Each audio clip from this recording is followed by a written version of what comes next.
Wind and birds, they need each other and they need to be able to share the air responsibly.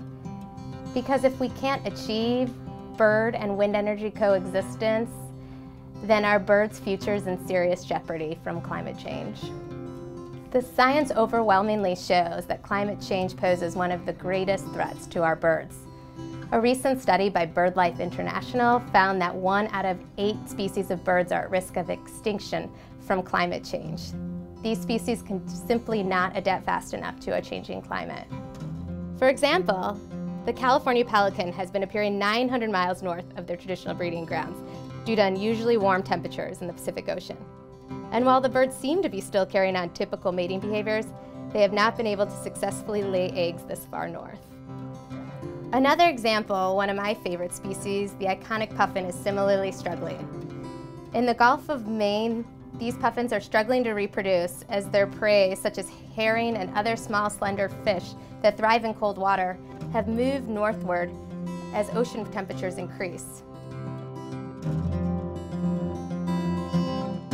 Wind energy is incredibly important for our birds.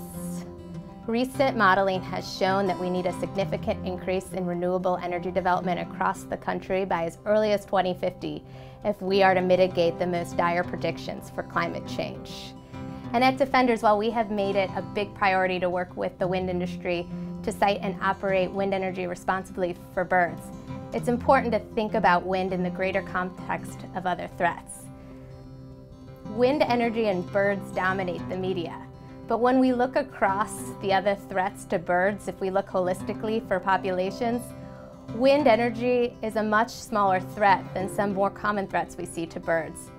For example, buildings kill 1,500 times more birds per year than wind energy across the country.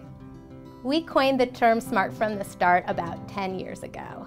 And it simply means that we need to do advanced planning and be thoughtful about where we put and how we operate wind turbines so we can develop this industry responsibly for our birds and other wildlife.